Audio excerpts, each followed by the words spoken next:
Ya, assalamualaikum sobat Football United, ringan amatiran ala gua. Juara Piala AFA 2023-2024, alhamdulillah. Ya, reviewnya langsung dari depan Stadion Wembley. Menurut gua, memang Erik ten Hag ini mempersiapkan Manchester United dari beberapa pertandingan terakhir memang untuk final Piala AFA ini. Ini terlihat dari line up yang dimainkan oleh Manchester United ya di pertandingan tadi, bagaimana tampil tanpa false nine. Ini kan memang hal yang sudah beberapa kali di pertandingan terakhir dimainkan oleh Erik ten Hag. Bruno Fernandes dimainkan di sana, tapi ada beberapa perubahan seperti Lisandro Martinez yang dimainkan, yang memang sudah dipersiapkan juga. Lalu Rafael Varane yang sudah bisa tampil lagi, menurut gua menjadi kunci di pertandingan tadi. Sofyan Amrabat juga di beberapa pertandingan terakhir tampil luar biasa, diberi kesempatan dari awal. Yang agak mengejutkan menurut gue adalah tidak dimainkannya Amad Diallo ya, dengan memberi kesempatan atau diberikan posisi itu kepada Alejandro Garnacho, dan Marcus Rashford dimainkan dari kiri, di posisi sebelah kiri Scott McTominay juga. Jadi ada beberapa perubahan, tapi secara konsep menurut gue ini sudah seperti yang dimainkan di beberapa pertandingan terakhir. Di pertandingan tadi menurut gue juga pendekatan pertandingan cukup bagus, sangat bagus. Bahkan Manchester United dari yang gua saksikan di sini memang tampil dengan disiplin yang sangat tinggi, karakter juga sangat bagus.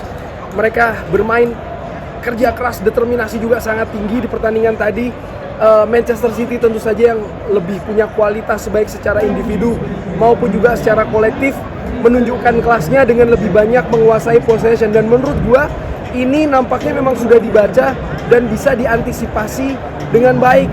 Walaupun mungkin tadi di stadion kita atau ya fans Manchester United melihat Manchester United di beberapa pertandingan, di beberapa momentum agak sedikit mereka agak kurang berani untuk keluar gitu. Tapi ternyata memang inilah pendekatannya, bermain terbuka menghadapi Manchester City tentu saja akan memberikan kesulitan karena mereka memang secara kualitas mereka juara Liga Inggris, mereka tampil perkasa di Europa Champions League. Bahkan Foden juga kan merupakan pemain terbaik dari Premier League musim ini. Artinya secara individu, secara kualitas individu maupun juga kolektif mereka jauh lebih unggul. Tapi pendekatan di pertandingan tadi menurut gua itu kuncinya. Bahkan di awal-awal pertandingan tadi Marcus Rashford sempat ada mendapatkan momentum tapi gagal untuk dimanfaatkan. Gua melihat memang walaupun di babak pertama Manchester City lebih banyak menguasai possession, tapi mereka tidak bisa menghasilkan peluang-peluang berbahaya yang bisa membuat mereka ya mendekati untuk mencetak gol. Sebaliknya Manchester United ini seperti menunggu Manchester City berbuat kesalahan, dan itu menurut gue yang terjadi dengan gol pertama dari Alejandro Garnacho. Ada kejelian di sana dan juga ada kesalahan yang dilakukan oleh lini belakang Manchester City dan bisa dimanfaatkan oleh Alejandro Garnacho. Dan di pertandingan sebesar tadi di final, gol pertama menurut gua sangat penting sekali, dan itu tidak selesai ya setelah mendapatkan gol pertama. Apa yang terjadi? Permainan Manchester United jauh lebih bagus lagi, determinasi mereka jauh lebih tinggi, kerja keras juga, pressing mereka. Sementara Manchester City justru ada penurunan penampilan di sana. Akhirnya Manchester United mampu unggul 2-0 melalui gol kerjasama yang bagus ya, prosesnya. Kobbie Mainoo mencetak gol kedua, dan dengan gol kedua tadi membuat situasi di atas lapangan paling tidak untuk babak pertama ini semakin sulit bagi Manchester City, dan Manchester United berada di atas angin. Mereka tampil lebih kompak lagi, mereka sempat beberapa kali memiliki momentum yang berbahaya ya, tapi tidak bisa selesai, tidak bisa tuntas. Dan gue juga melihat ketika memasuki babak kedua, tadi gue pasti berpikir bahwa Manchester United bisa jadi mereka akan melakukan pendekatan yang berbeda dengan bermain lebih bertahan, dan itu memang yang dilakukan, dan menurut gue tidak ada salah ya, karena memang ketika ketinggalan 2-0 pastinya Pep akan merubah gaya permainan dari Manchester City. Bahkan Pep juga melakukan banyak pergantian di babak kedua. Tapi sekali lagi, disiplin dan juga karakter dari pemain-pemain Manchester United, terutama ketika mereka bertahan, ini yang sering sebenarnya bocor di pertandingan atau di musim ini. Artinya mereka sering sekali sudah unggul lalu mereka lepas. Namun istimewanya di pertandingan tadi ini tidak terjadi.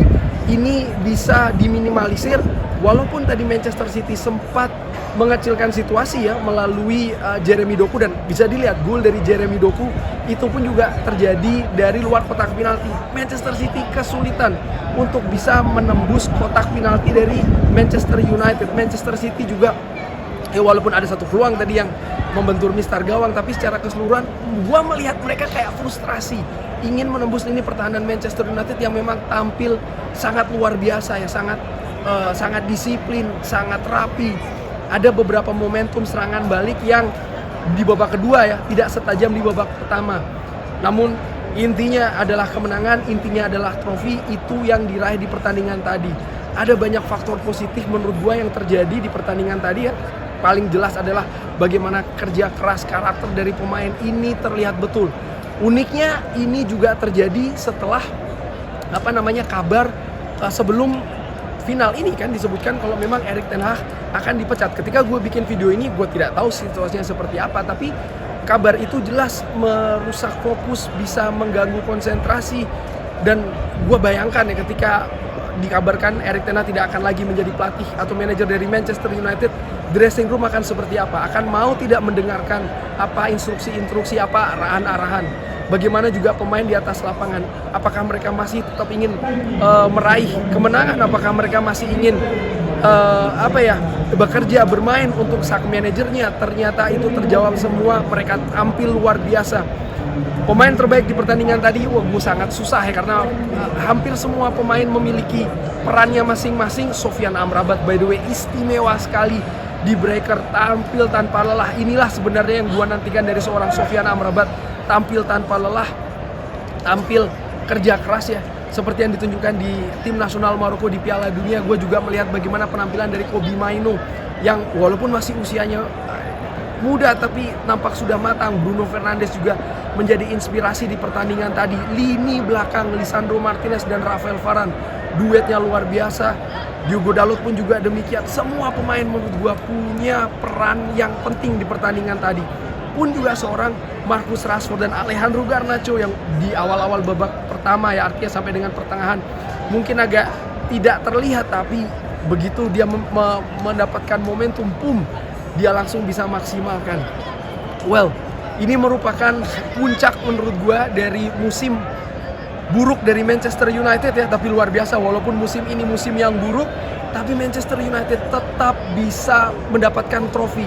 Kredit juga menurut gua untuk Erik ten Hag, walaupun skuadnya compang-camping sepanjang musim, dia bisa melihat peluang-peluang, dia bisa memberikan prioritas di mana yang harus dituju. Manchester United selama beberapa pertandingan terakhir sebelum liga selesai nampaknya memang sudah sulit ya untuk bisa ke Eropa dari Premier League. Dialihkan semuanya ke FA dan itu terbayarkan dengan istimewa. Dengan kemenangan ini Manchester United akan ke Europa League, menyingkirkan Chelsea yang akan ke Conference League, sekaligus juga dari hasil tersebut maka Newcastle United tidak akan ke Eropa musim depan. Wah, luar biasa menurut gua. Sekali lagi penampilan Manchester United, jangan lupa Manchester City juara Liga musim ini. Bagaimana mereka juga perkasa di beberapa musim terakhir, mereka juga melaju dengan sangat gagah di Eropa. Mereka tim yang lebih jadi. Gua tadi melihat bagaimana walaupun Manchester United skuadnya sudah banyak yang kembali ya, tapi istimewanya bangku cadangan dari Manchester City. Tapi itu semua ternyata tidak mampu menghentikan laju dari Manchester United dengan Erik ten Hag hanya tentu saja menjadi juara Piala FA. Apakah ini bergengsi? Tentu saja. Piala FA ini merupakan kompetisi tertua ya di Inggris, dan kalau dibilang ya hanya Piala FA saja, no, gue tidak sepakat itu. Kalau memang itu yang terjadi, ya banyak tim yang mungkin lebih settle dari Manchester United bisa menjadi juara di sana. Tapi kan faktanya tidak demikian. Bahkan Manchester United, gue ulangi lagi, di musim yang compang-camping kacrut nggak karuan ini tetap bisa juara dengan penampilan yang menurut gue luar biasa pula. Kenapa kok tidak tampil menyerang? Kenapa kok tidak tampil terbuka? Itu sama aja bunuh diri menghadapi Manchester City seperti itu ya. Artinya pendekatan yang dilakukan, taktik yang diterapkan juga di atas lapangan ini bisa berhasil, dan ya Manchester United berhasil membawa trofi ke Old Trafford. Luar biasa sekali lagi, 2 trofi di 2 musim dari Erik ten Hag. Kita lihat apa. Gue belum tahu nih ketika gue bikin video ini apakah akan selesai atau tidak. Perjalanan dari menjuarai Piala FA ini menurut gue juga istimewa. bagaimana Manchester United menyingkirkan Liverpool sebelumnya di Old Trafford dengan gol menit-menit terakhir yang kemenangan itu terasa sangat istimewa. Tapi kemenangan di Wembley ini juga tidak kalah istimewanya karena menyingkirkan salah satu musuh bebuyutan juga, rival sekota yang nampaknya jauh lebih unggul dan diunggulkan di pertandingan tadi, di final tadi. Tapi Manchester United mampu membalikkan itu semua dengan menjuarai Piala FA. Kurang lebih demikian ya. Terima kasih Sobat Football United yang sudah menyaksikan. Sehat-sehat selalu, sehat-sehat sekeluarga. Jangan lupa like, subscribe. Wassalamualaikum warahmatullahi wabarakatuh. Thank you.